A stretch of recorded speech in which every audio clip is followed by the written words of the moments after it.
This episode of Marijuana Today Daily is brought to you by Kova Software, makers of the popular Kova point of sales system, which is now found in more than 20,000 retail locations throughout Canada, California, Washington, and Colorado. Kova's system is rock solidly reliable, easy to use, and powerful in all that it can do. Whether you have one shop or 100, Kova has you covered. The Kova point of sale system can even be deployed in places without Wi-Fi. Swing over to kovasoftware.com/demo to schedule a demonstration of all the things that the Kova point of sales system is capable of. That's kovasoftware.com/demo with Kova spelled C-O-V-A. And don't forget to let them know you heard about them here on Marijuana Today Daily. Good morning, Marijuana Nation. It's Monday, April 9th, 2018, and you're tuned in to episode 464 of Marijuana Today Daily. I'm your host, Shay Gunther, and I'll be walking you through today's marijuana news and headlines. As always, we have a full and busy day of cannabis news in our hands, so let's jump right into it. Our top story of the day and the week brings us out west, where at the end of last week, a Colorado State House committee voted in favor of adding autism to their list of medical marijuana qualifying conditions. A similar push to add acute pain was, however, not approved. The 12-1 vote followed 5 hours of public testimony and legislative deliberation and advances the bill HB 1263 to the full House for consideration. This is a great story to click over for the full read and all the details and background. As always, we have all the news we cover linked to on our website at mjtodaydaily.com and on our Twitter account at mjtodaydaily.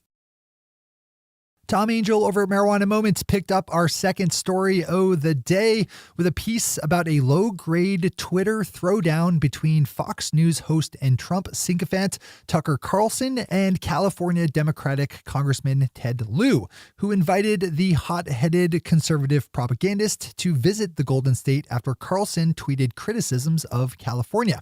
In his tweet, Congressman Lieu extolled the virtues of one cannabis industry in particular, writing, quote, "Dear Tucker Carlson, California has now grown to the 6th largest economy in the world, and we have a budget surplus. The unemployment rate is at a record low, and we have Disneyland. Who doesn't like Disneyland? Also, our cannabis is awesome. Come visit my district and I'll show you." Unquote.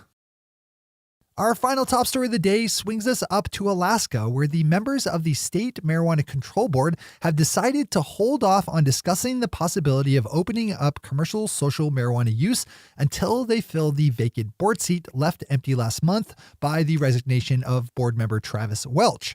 Alaska regulators have kicked this topic around since 2015, with its fortunes falling and rising on political winds, mostly tied to the election of President Donald Trump. As with all stories on this storyline, we'll keep watching to see how things develop. Those are our top stories for today. It's time for Marijuana Today Daily Headlines Blitz. Before we blitz out in headlines, let's quickly thank our sponsor, Kova Software, makers of the popular Kova point of sales system, which is now found in more than 20,000 retail locations throughout Canada, California, Washington, and Colorado. The company behind the Kova point of sale system has a lot of years operating in highly regulated industries under their belt, so they know how to make things that help their operators maintain compliance.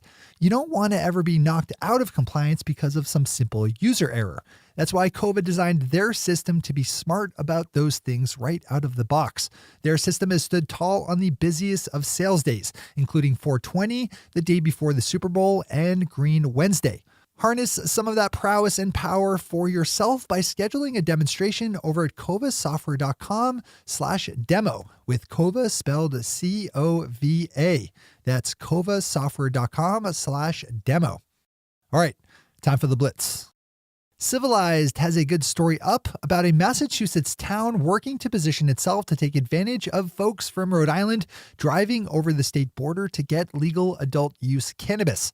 Attleboro, Massachusetts sits in a little cartographic cranny right outside of Providence, Rhode Island, and is perfectly positioned to scoop up business from cannabis-curious Rhode Islanders. Attleboro's Mayor Paul Heroux pulled no punches in describing his town's hopes and dreams in an interview with the Providence Journal by saying, quote, "I don't have an upper limit as to how many stores would be a problem. We want the revenues. Very simple. It's all about the revenues," unquote.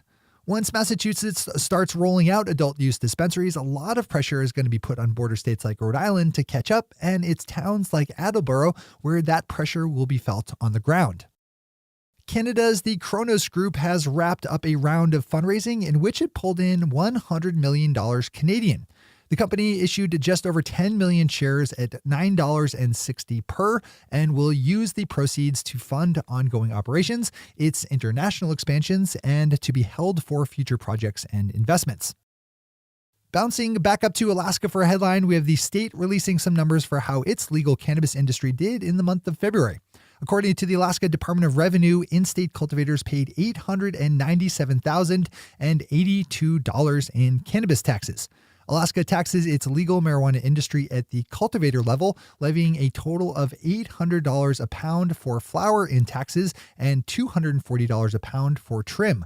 February's totals were slightly down from January's mark, but the number of cultivators paying into the system more than doubled from the level the same month last year. A former U.S. attorney in the state of South Carolina has written a letter to state lawmakers urging them to push for an advisory voter referendum on the question of allowing for the use of medical marijuana.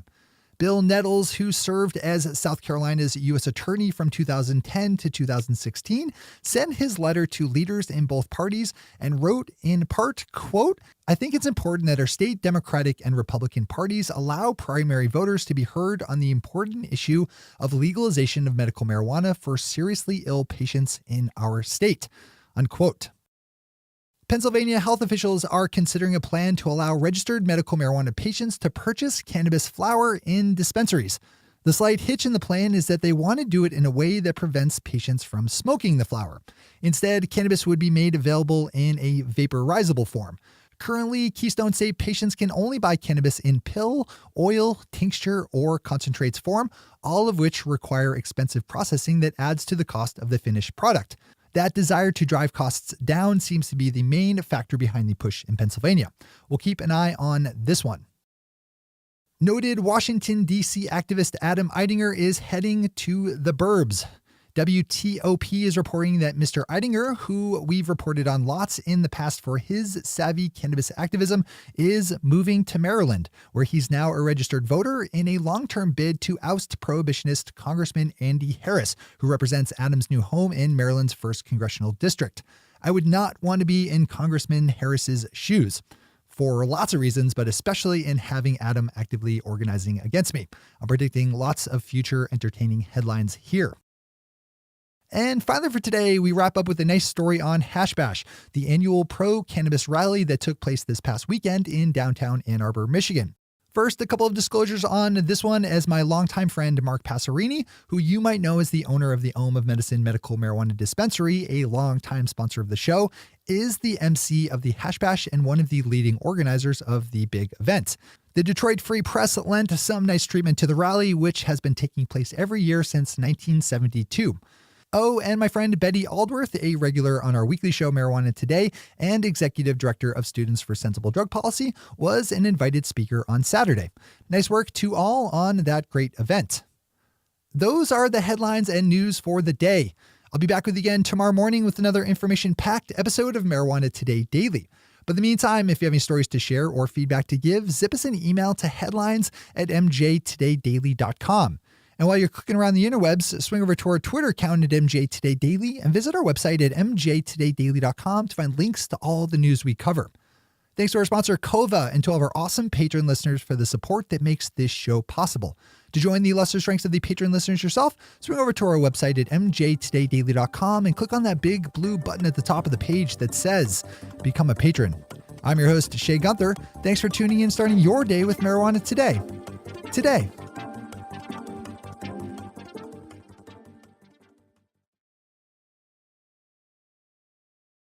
One take, Shay. One take.